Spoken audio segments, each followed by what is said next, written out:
Welcome back to my channel and आज का जो हमारा यूनिट है या आज का जो टॉपिक है वो है व्हाट इज़ बिहेवियरिज्म।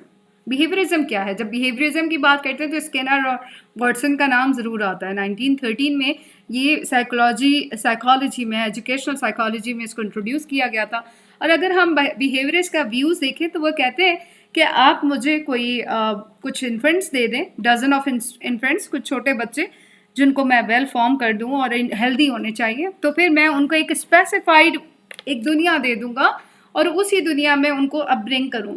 और फिर मैं गारंटी देता हूं कि मैं एक दिन उनको, आप किसी को भी बच्चे को आप उठा सकते हैं जिनको रैंडमली मैं ट्रेन कर सकता हूं, और ट्रेनिंग करते हुए मैं उनको स्पेशलिस्ट बना सकता हूं किसी भी एक फील्ड का। फॉर एग्जाम्पल, मैंने किसी बच्चे को डॉक्टर बनाना है तो उसका उसी तरीके का अपब्रिंगिंग होगी। लॉयर है, आर्टिस्ट है, मर्चेंट है, थीफ है, इवन बैगर भी बनाना है या थीफ बनाना है, चीफ बनाना है, तो regardless of his interest, regardless of his talents, मैं उसको उसकी टेंडेंसीज और एबिलिटीज़ और वोकेशन के मुताबिक उसको, रिगार्डलेस ऑफ हिज एंसेस्टर्स, मैं उनके आबा अजदाद की भी नहीं फोकस करता, लेकिन मैं उसको इस तरह का इन्वायरमेंट दूंगा कि वो डेफिनेटली चीज़ों को सीख जाएगा और वो स्पेशलिस्ट बन जाएगा जो चीज़ मैं उसको बनाना चाहता हूँ।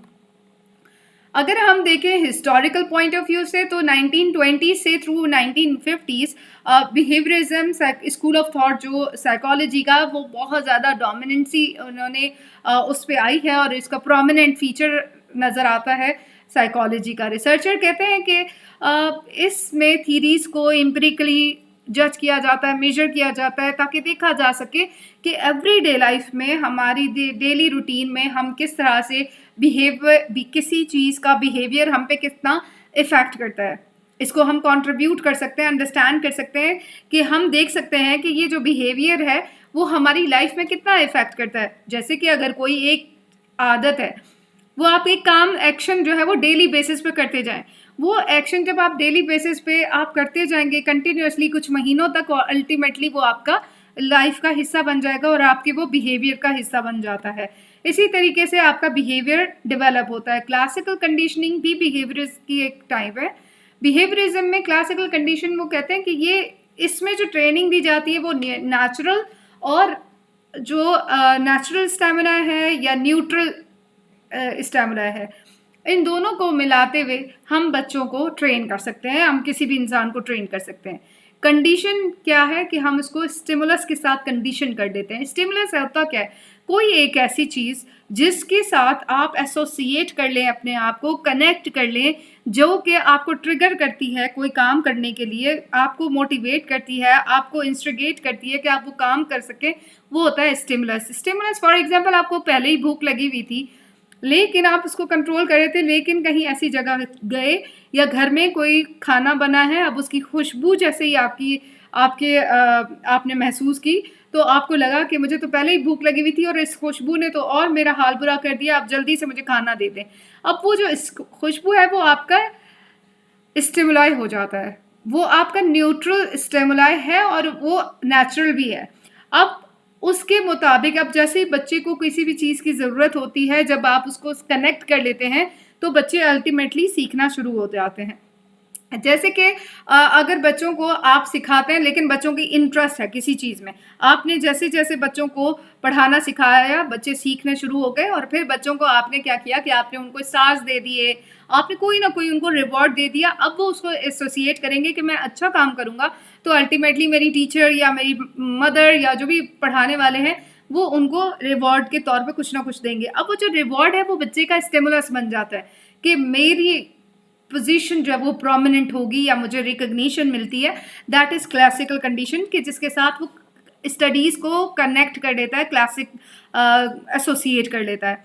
लर्निंग थ्रू एसोसिएशन में भी यही है कि आप जैसे इवान पैवलव ने जो एक्सपेरिमेंट कंडक्ट किया था वो डॉग पे किया था, और डॉग पे इस तरह से किया कि डॉग को बिफोर गिविंग द फूड वो कोई बेल बजाता था, डेली बेसिस पे बेल बजती थी, उसका जो वो सलाइवा जो है वो ट्रिगर होता था, और उसकी वजह से उसका वो रिस्पॉन्स में जैसे ही सलाइवा होता है उसका खाना बाद में उसको मिल जाता था।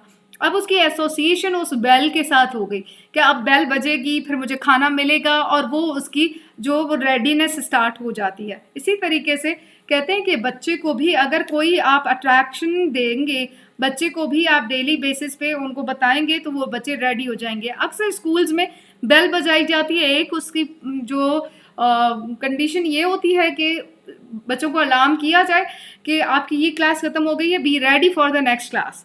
तो बच्चे अपना माइंड उस तरीके से बनाना शुरू हो जाते हैं। कुछ बच्चे बहुत पैनिक हो जाते हैं, कुछ बच्चे बहुत ज़्यादा रिलैक्स हो जाते हैं कि ये जो अपकमिंग जो क्लास है वो उनकी फेवरेट क्लास है, या उनकी मोस्ट फेवरेट है, या मोस्ट जो है वो अनलाइक मतलब वो लाइक नहीं करते इस तरह की। तो ये दोनों एसोसिएशंस हो सकती हैं। रेडिकल बिहेवियर ये है कि आप पास्ट और प्रेजेंट से जो भी इन्वायरमेंट आपका होता है वो रिपीट अगर हो, रीइंफोर्समेंट अगर उसकी हो रही हो, तो बीएफ स्किनर के मुताबिक जब इस तरह का बिहेवियर दोबारा से होता है जो पास्ट में हो चुका है या प्रेजेंट में आप बार बार करते हैं, तो उसको रेडिकल बिहेवियरिज्म कहा जाता है कि वो अल्टीमेटली फिर आपके बिहेवियर का, वो आपकी आदत का हिस्सा बन जाता है।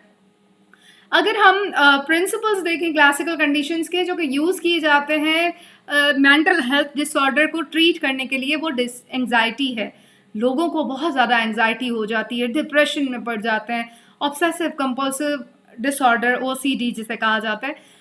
उन सारी चीज़ों को डील करने के लिए जब आप क्लासिकल कंडीशन का सहारा लेते हैं तो आप इन सारी चीज़ों से, डिसऑर्डर से आप मेंटली हेल्दी हो सकते हैं। एंजाइटी ख़त्म हो सकती है, डिप्रेशन ख़त्म हो सकता है।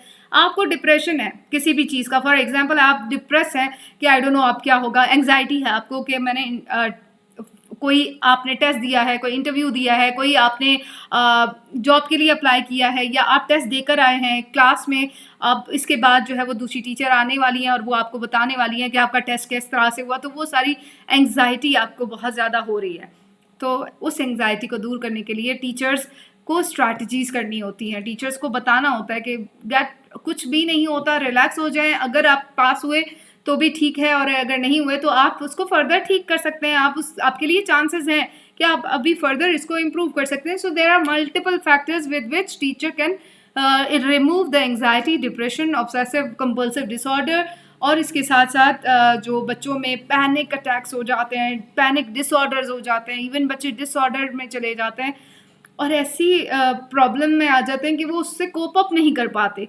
तो जो इस तरह के सब्सटेंस यूज़ डिसऑर्डर्स जो हैं, कोई भी वो यूज़ करने से डरते हैं कि ये यूज़ करूँगा तो ये कहीं ख़राब ना हो जाए, कोई गलत ना हो जाए मुझसे, मुझे टीचर डांटेंगी, इससे बेहतर है मैं ना ही करूँ। तो इन सारी चीज़ों को रिमूव करने के लिए टीचर्स क्लासिकल कंडीशनिंग का सहारा लेते हुए बच्चों को रिमूव करवाती हैं। उनका ये जो मेंटल हेल्थ है वो इम्प्रूव करवा सकती हैं। फोबियाज़ हो जाते हैं लोगों को, हाइट फोबिया इतना ज़्यादा होता है, या इंसेक्ट्स फोबिया है, या बहुत सारे ऐसे फोबियाज़ हैं जिनकी वजह से लोग बहुत डिस्टर्ब रहते हैं, डिप्रेशन में भी चले जाते हैं कि मुझे नहीं यहाँ पे मुझे कभी नहीं जाना। तो उससे भी ओवरकम करने के लिए बहुत सारे यूरोपियन कंट्रीज़ में, वेस्टर्न कंट्रीज़ में हम देखते हैं कि लोगों को प्रैक्टिस करवाई जाती हैं कि आपको अगर हाइट फोबिया है तो आपको बाय एयर कहीं लेके जाते हैं और उनको बताते हैं कि आपने इस पोजीशन यहाँ पे जाना है, और यहाँ से ये बाकायदा प्रैक्टिसेस 3 महीने 4 महीने करवाई जाती है, उनको ट्रैवलिंग करवाई जाती है ताकि उनका हाइट फोबिया थोड़ा सा कम हो जाए। इसके साथ ही अगर हम देखें तो जब बिहेवियरिज्म है वो हमारी डेली लाइफ का है। डेली लाइफ में अगर छोटी छोटी चीज़ें आप इम्प्रूव करते जाएं, अपनी जो आपकी लाइफ है उसमें आप रोज़ कोई पानी का ग्लास 1 पीते हैं, आप दोबारा 2 पीना शुरू कर दें, अपना बिस्तर सही से साफ़ सुथरा करके उठें, डेली रूटीन के काम डेली पे कर दें, तो अल्टीमेटली वो आपका बिहेवियर डेवलप हो जाता है। Thank you so much for watching this video.